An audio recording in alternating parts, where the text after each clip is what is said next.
Sir बड़ा challenge है। Direct seller काम करता है, वो काम किया, उसने बड़े सपने देख लिए, लोगों की अचीवमेंट देखी, अब उसको सक्सेस नहीं मिल रही है, मतलब और उसके अंदर थोड़ा धैर्य की कमी हो गई है, तो लोग उसके पास में आते हैं, बोलते हैं यार इसमें इधर कुछ नहीं हो रहा, तो इधर देख, इधर इतना हो जाएगा, ऐसे हो जाएगा। तो ऐसी परिस्थितियां में दोनों तरह के जो लोग हैं, एक जो उसको ये बोल रहा है कि भाई यहाँ पे छोड़ देता हूँ, यहाँ कुछ नहीं होना, उसके लिए आप क्या कहना चाहेंगे?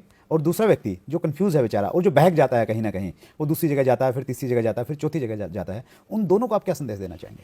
पहला फिल्टर तो हम तब लगाते हैं जब कोई व्यक्ति, नया व्यक्ति इस इंडस्ट्री को देखता है। राइट। तो जब वो देखता है तब ये डिसाइड हो जाता है कि इसकी अब सोच कैसी बनेगी, इसका क्या पैराडाइम बनेगा, कितनी लंबी यात्रा पे जाएगा। जैसे ही उसने देखा, अगर उसने जादू समझ लिया, अच्छा, अगर उसने इसको जादू समझ लिया ना, तो वो ये समझता है वाह क्विक मनी स्कीम, 3 महीने में काम कर दूंगा, बन गया मैं तो करोड़पति। राइट। ये सोच वाला आदमी ये समझता है जल्दी से जल्दी, वो फिर लॉजिक पे जाता है। राइट। एक लेडीज को बायोलॉजिकल बच्चे को पैदा करने में लगते हैं 9 महीने, तो 9 औरतें मिलकर कर लेगी 1 महीने में। जिंदगी ऐसे लॉजिक से नहीं चलती। ये इंडस्ट्री जादू नहीं है। या तो 90 साल के लिए प्रयास करता है आदमी, या फिर अपनी इंडस्ट्री को देखता है तो तुरंत ये लगता है वाह जादू हो गया, मैं तो 1 साल में तो जीवन ही बदल लूंगा। दुनिया में और 90 साल लगते हैं, तो हमारे यहाँ 2 से 5 साल का टाइम पीरियड तो है। जीवन का किसी भी क्षेत्र में, किसी भी प्रोफेशन में 5 साल मिनिमम चाहिए होते हैं एजुकेशन लेने के लिए। फिर उस फील्ड से गुजरता है, तब एग्जामिनेशन से गुजरता है, उस एग्जामिनेशन से उसका जीवन में एक्सपीरियंस होता है, उस एक्सपीरियंस से एथिक्स बना के चलता है, तब कामयाबी मिलती है। तो जब दुनिया की हर कामयाबी को मिलने में थोड़ा समय लगता है, तो सर अपेक्षाएं दुखी करती है।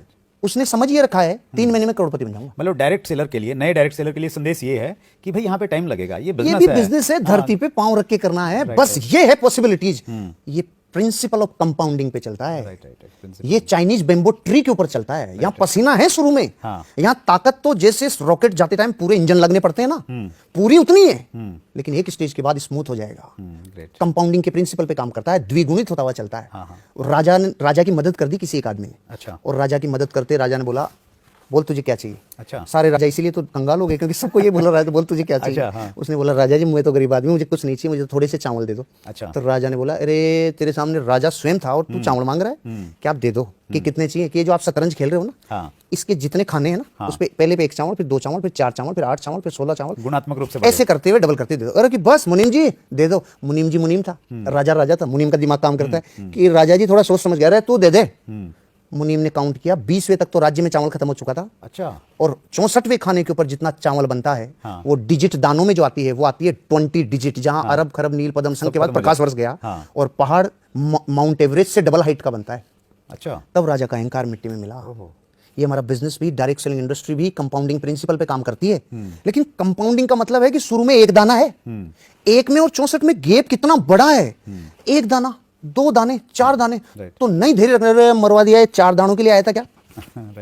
थोड़ा धैर्य रख, 64वें पे जाएगा, जीवन बदल जाएगा। वंडरफुल। ये प्रिंसिपल ऑफ कंपाउंडिंग का बिजनेस है जो डायरेक्ट सेलिंग इंडस्ट्री है। इसको समझने के लिए थोड़ा सा जो जिस प्रोसेस से गुजर के आना होता है ना सर, एक दुल्हन को दुल्हन बनने से पहले एक प्रोसेस से गुजारा जाता है। दूल्हे को दूल्हा बनने से पहले 7 दिन पहले उसके बांध दिया जाता है, अब तू कहीं जाएगा नहीं। फिर आटे में गोली बन रही है, बुआ जी आ रही है, बहनें आ रही है, तिलक लगा रही है, ये लग रही है, वो लग रही है। ये इसलिए इस प्रोसेस से कि इसको सोचने का मौका नहीं मिलना चाहिए, नहीं तो शादी करेगा नहीं। ठीक है। ऐसे एक डायरेक्ट सेलर को इस फिल्टर से गुजरने के लिए कुछ चीजें जानना चाहिए। विजन क्या है, मिशन क्या है, क्या पॉसिबिलिटीज है, मेरे कौन से नेचर की वजह से मैं कामयाब होऊंगा, सेल्स की दुनिया में मेरी जो टेंडेंसी है उसमें मुझे कहाँ क्या चीजें एड ऑन करनी है। ये सारी चीजों को एनालिसिस अगर वो करता है, वो जीवन में बहुत आगे जा सकता है। इसमें सर मैं एक चीज ऐड अगर मैं करूं, मैं जो समझा हूं मैं आपसे शेयर कर रहा हूं कि एक डायरेक्ट सेलर को ये मानना चाहिए कि एक प्रॉपर बिजनेस है, एक प्रॉपर बिजनेस, यहाँ पे टाइम लगेगा, यहाँ पे समय, रातों रात कुछ नहीं होने वाला, जादू नहीं है।